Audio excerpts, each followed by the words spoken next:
ভগবন্ত নিজেই অনেক রূপত রূপায়িত হয়ে আছে। নমো সমস্ত ভূতানামাদি ভূতায় ভূভৃতে অনেক রূপ রূপায়, অনেক রূপত রূপায়িত হয়ে আছে ভগবান।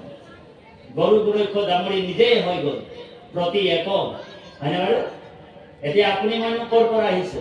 তোমাৰ সেই অংশ আমি যত জীৱজাক তোমাৰ মায়াই হৈ বান্ধিছে আমাক, দিম উপদেশ ভজু তোমাৰ চৰণ, মায়াৰ বন্ধন সিন্ধু শ্ৰৱণ কীৰ্তন। গতিকে গীতাত অৰ্জুনক কৈছে, হে অৰ্জুন, তুমি যদি দেৱ দেৱী পূজা কৰিবা তেনেহলে দেৱতাৰ লোকলৈ মই লৈ যাম। তাৰপিছত কৈছে, হে অৰ্জুন, বোলে ভূতানি আন্তি ভূতেজ্জা, তুমি যদি ভূত প্ৰেতক পূজা কৰিবা, দাহিনী যোগিনী তন্ত্ৰ মন্ত্ৰ শ্মশানত গৈ গৈ যদি তই পূজা কৰি থাকিবি, আজিকালি মানুহবিলাকে শ্মশানত গৈ গৈ পূজা কৰি থাকে, তো ভগৱান কৈছে বোলে ভূতানি আন্তি ভূতেজ্জা, তুমি যদি ভূত প্ৰেতক পূজা কৰিবা তেনেহলে মই তোমাক ভূত প্ৰেতৰ লোকলৈ পঠিয়াই দিম। সেইটো লোক কি লোক জানেনে? ভূত প্ৰেতৰ তাত শিৱ বহি থাকে। শিৱৰ মহাদেৱৰ যিমান অনুচৰ সব ভূত প্ৰেত। কাৰোবাৰ ডিঙিটো এই হেৰিটোৰ ওচৰত আছে, বুকুটোৰ ওচৰত আছে, কাৰোবাৰ এটা ভৰি চাৰিটা বোলে হাত আছে। এনেকুৱা দাহিনী যোগিনী এইবিলাক যিমান হৈছে শিৱৰ অনুচৰ। ভগৱানে কৈছে যদি তুমি ভূত প্ৰেতক পূজা কৰিবা তেনেহলে মই তোমাক ভূত প্ৰেত বনাই দিম, আৰু ভূত প্ৰেতৰ যেতিয়া তুমি ভূত প্ৰেত হৈ যাবা তেনেহলে মই তোমাক বোলে শিৱৰ লোক পঠিয়াই দিম। তাত বোলে শিৱই তোমালোকৰ লিডাৰ হ'ব। শিৱৰ আগফালে তই ডান্স মাৰি থাকিবি, ও হৰি শিৱৰ আগফালে তই ডান্স মাৰি থাকিবি, ভূত প্ৰেত হৈ কিনে। কিমান ভূত প্ৰেত শিৱৰ অনুচৰ। কৃষ্ণই কৈছে, হে অৰ্জুন, বোলে পিত্ৰাণি আন্তি পিত্ৰেজা, তুমি যদি পিতৃপুৰুষক পূজা কৰি আছা, আজিকালি মানুহবিলাকে মনে মনে পিতৃপুৰুষক পূজা কৰে। 9 পুৰুষ 7 পুৰুষ, হয়নে? একতু মন্দ মতি শাস্ত্ৰ নকৰে বিচাৰ, কৰৈ নানা কুল ধৰ্ম পূৰ্বপুৰুষ আচাৰ। বোলে মোৰ পিতাই বোলে এইটো কৰিছিলে নহয়, নকৰিলে নহ'ব, হয়নে বাৰু? সেইকাৰণে ভাগৱত ষষ্ঠ স্কন্ধত কৈছে, ৰাখিবন্ত কৰ্মকাণ্ড অজ্ঞানীৰ পৰি, কৰ্মিক নেৰয় ঘোৰ কৰ্ম আপদ। ভগৱান কৃষ্ণই কৈছে, হে অৰ্জুন, পিত্ৰাণি আন্তি পিত্ৰেজা, তুমি যদি পিতৃপুৰুষক পূজা কৰিবা তেনেহলে পিতৃলোকত মই তোমাক সেটিং কৰি দিম।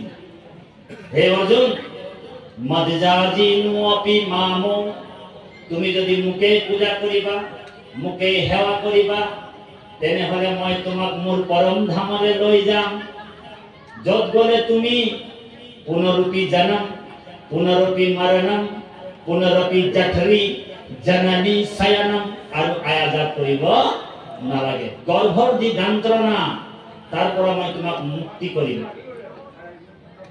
এতিয়া আমি সহস্ৰজনীত গৈ নিকাৰ ভুঞ্জিছো, আমি গৰু পেটৰ পৰা এদিন সোমাই আহিছো। গৰুজনীও মোৰ মা আছিল। আমি গাধৰ পেটৰ পৰা সোমাই আহিছো, গাধজনীও মোৰ মা আছিল। আমি জেঠীৰ পেটৰ পৰা ওলাই আহিছো, জেঠীও মোৰ মা আছিল। কৃষ্ণই কৃপা কৰি এইবাৰ আমাক 84 লক্ষ জনী অতিক্ৰম কৰাৰ পিছত কৃষ্ণই মনুষ্য জন্ম দিছে, গোল্ডেন চান্স দিছে, মানুহৰ পেটত সোমাই দিলে। ভৰি দুটা ওপৰ ফালে আৰু মূৰটো তল ফালে উল্টা লটকাই ৰাখি দিছে 9 মাহ 10 দিন। উল্টা লটকাই ৰাখি দিছে 9 মাহ 10 দিন। এতিয়া আইসকলে প্ৰসাদ পায়খানা মলমূত্ৰৰ গোন্ধ পালে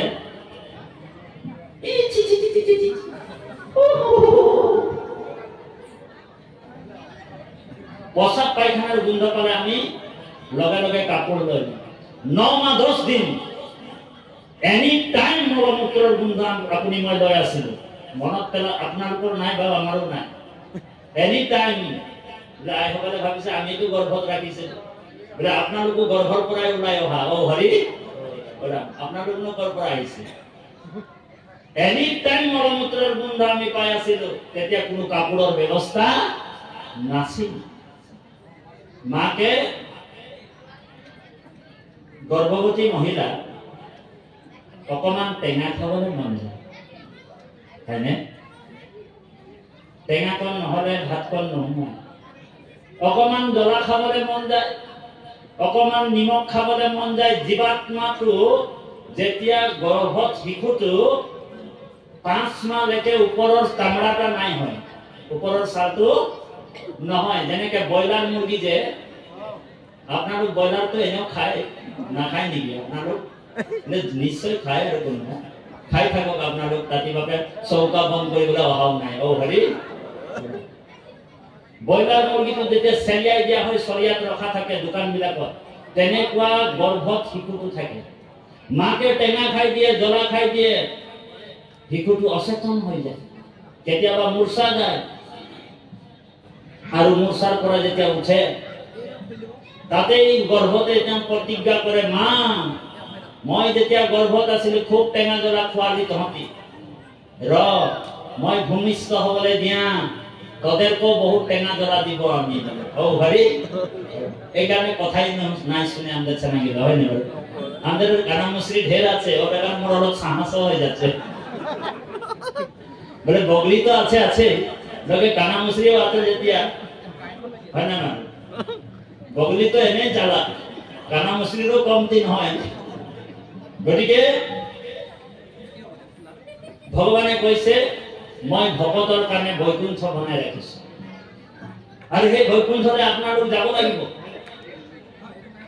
ন তদ্ৰৌ ভাস্ৰয়তে সূৰ্য ন শশাঙ্ক ন পাৱক यद्गत्ता न निर्बन्तन्ते तद धाम परमं मम हे परम धाम অলৌকিক ধাম মোৰ জ্যোতিৰে জ্যোতিষ্মান হৈ আছে হে পৰম ধামৰে যাবলৈ হলে বিশেষ একো কৰিব নালাগে আমাৰ গুৰুজনাই কৈছে কীৰ্তনত নালাগে ভক্তিত দেৱ দ্বিজ ঋষি হইবে নালাগে সমৃদ্ধ বিশ্বৰ শাস্ত্ৰ জানিবে কো মানে তপ জপ যজ্ঞ হবে বিৰম্বন কেৱল ভক্তিতে তুষ্ট সন্ত নাৰায়ণ গতিকে সেইজন পৰমাত্মা ভগৱন্তৰ ভক্তি আমি কৰিব লাগিব আৰু কেনেকৈ ভক্তি কৰিম নিস্বাৰ্থ ভক্তি কৰিম কেনেকৈ ভক্তি কৰিব লাগিব নিৰ্মোহ হৈ ভক্তি কৰিম কেনেকৈ ভক্তি কৰিম নিষ্পৃহা হৈ ভক্তি কৰিব তেতিয়াহে ভগৱন্ত আমাৰ ভক্তিটো নিষ্কাম ভক্তি কৰিলে মানে ভগৱান গ্ৰহণ কৰিব কিন্তু আমাৰ ভক্তিটো জুমুৰ আহিছিলে নেকি তেনেহলে আমি জুমুৰ এটা গান দে সকলোকে সেৱা জনালো ও হৰি এই মাজত ফিলত নাচিম সকলোৱে কিন্তু অকল গাইলে নাই হবে তৰা নাচতেও লাগবে আইসকল নাচিবনে আমি জুমুৰ গাম এই হেৰিটোক মাতি দিয়ক অকণ এতিয়া আমি ভাষণটো অকণমান সামৰণি মাৰিম তেনেহলে সকলোৱে মিলি ইয়াতে নাচিম জুমুৰ অলপ গাব লাগিব আমি হৰিৰ নামৰ জুমুৰ সকলোৱে আমি জুমুৰ গাব লাগিব কাৰণ তাতিবাতে আছে কালি ভকুৱা খানাটো গাইছো জুমুৰ গাই আহিছো আইসকলে এৰি নিদিয়ে গতিকে এই বৈকুণ্ঠ ভকতসকলৰ কাৰণে আপোনালোকৰ কাৰণে ভগৱান কৃষ্ণ নিৰ্মাণ কৰিছে এই ব্ৰহ্মাণ্ডৰ বাজইটো কৃষ্ণৰ নগৰ কদাচিত নুহি নাখ জানা মুনিবৰ প্ৰপঞ্চ ভিতৰে নুহিখে হেন থান ভক্তৰ নিমিত্তে কৃষ্ণ কৰিছা নিৰ্মাণ আপোনালোকৰ কাৰণে স্পেচিয়েল বৈকুণ্ঠ ভগৱানে বনাই ৰাখিছে ভয় নাখাব সুদৃঢ় বিশ্বাসে যদি আপুনি কৃষ্ণৰ ভক্তি কৰিছে ভগৱন্ত নিজ গুণ গ্ৰহণ কৰিব খালি মনটো কৃষ্ণত লগাই ৰাখিব লাগিব গতিকে কৃপালু বাপা সমস্ত আমি গাড়ীৰ পিছফালে লিখা থাকে আকৌ আহিম কাৰণ সময়ৰ প্ৰতি লক্ষ্য ৰাখি সময় হৈছে পাখি লগা কাঁড়ৰ নিচিনা গৈ আছে গৈ থাকিব আমাৰ বক্তাসকল আছে এক শৰণ হৰিনাম ধৰ্মটো আমি লৈছো কিন্তু ভগৱন্তৰ প্ৰতি আমাৰ সুদৃঢ় বিশ্বাস হ'ব লাগিব।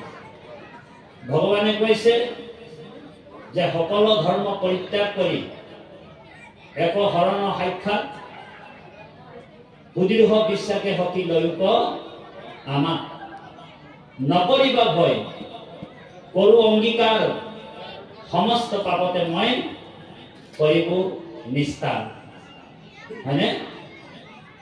হে অৰ্জুন, তুমি যদি মোৰ ওচৰত সুদৃঢ় বিশ্বাসে যদি শৰণ লোৱা, তেনেহলে তোমাৰ যিমান পাপ ভৱিষ্যত ভূত ভৱিষ্যত বৰ্তমানলৈকে হৈ আছে, সকলো পাপৰ পৰা মই তোমাক মুক্ত কৰিম। আজিৰ পৰা তোমাৰ সকলো পাপৰ মই ঠিকা লৈ ললো। যেনেকে ঠিকাদাৰে ৰাস্তা এটা বনাবৰ কাৰণে ঠিকা লৈ লয়, ভগৱানে কৈছে মোৰ ওচৰত যদি শৰণাপন্ন হয়, তেনেহলে ময়ো বোলে ভকতৰ সমস্ত পাপৰ বোলে ঠিকা লৈ লম।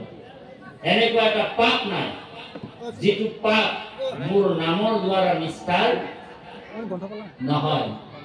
যদি কৃপালু বাপাই সমস্ত ভকতৰ হম, আমাৰ কামনা এটাই হ'ব লাগিব, কৃপাল সাগৰ দৈৱকী নন্দন পুৰিও মনৰ কাম। কৃপাল সকলোৱে গাব, কৃপাল সাগৰ দৈৱকী নন্দন পুৰিও মনৰ কাম। ভকতৰ সদানুগু সুখ মুখে তোৱা গুণ নাম। কিন্তু আমাৰ কামনাটো কি?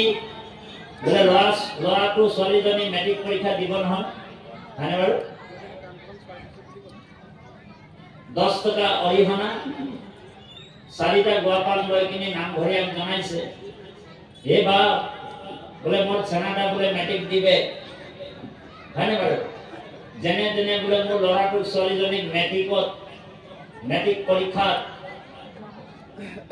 5টাত লেটাৰ লৈ ফাৰ্ষ্ট ডিভিজনত পাছ কৰাই দিবা, সেই বুলি আমাৰ কাম, হয়নে বাৰু? আৰু এপ্লিকেশ্যনখন যেতিয়া দেউৰীটোক দিয়ে, নামঘৰীয়াজনক দিয়ে, নামঘৰীয়াৰ কথাটো কিন্তু ভগৱানে শুনিবলগীয়াত পৰি যায়। কাৰণ আপোনালোক জানে যে কৃষ্ণক পাইবাৰ জনা ভকতেহে গ্ৰন্থ, এহি মানে কহে গীতা ভাগৱত গ্ৰন্থ। এপ্লিকেশ্যন মতে গৈ কিনি ভগৱানক জনাই দিয়ে, প্ৰভু এই গৃহস্থ পৰিয়ালৰ ল'ৰাটো ছোৱালীজনী মেট্ৰিক পৰীক্ষা দিছে, যেনে তেনে কৰি ফাৰ্ষ্ট ডিভিজন মেট্ৰিক পৰীক্ষাত পাছ কৰাই দিব, উত্তীৰ্ণ কৰাই দিব। ভগৱানৰ কাৰণ ভগৱান নিজেই কৈছে, মই হৰি জগতৰ বৈশ্য, মই ভকতৰ আণ্ডাৰত কাম কৰোঁ, হয়নে বাৰু? ভকতে মোৰ গুৰু বুলি কৈছে, ভকতে মোৰ গুৰু, হয়নে? মই গুৰু জগতৰ মোৰ গুৰু ভকত, সেই বুলি দুৰ্বাসা মুনিকো কৈছে ভগৱানে নিজে। আপোনালোক ভকতে হৈছে ঈশ্বৰৰ স্বৰূপ, বিষয়ত থাকিয়া ভকতি হুয়ে যাৰ, সাধু ভং লয়া কৰে আমাক বিচাৰ, আন কৰ্ম এৰি ভকতিত তৎপৰ, জানিবা উদ্ধৱ সখী হেৰিহে ঈশ্বৰ বুলি কৈছে।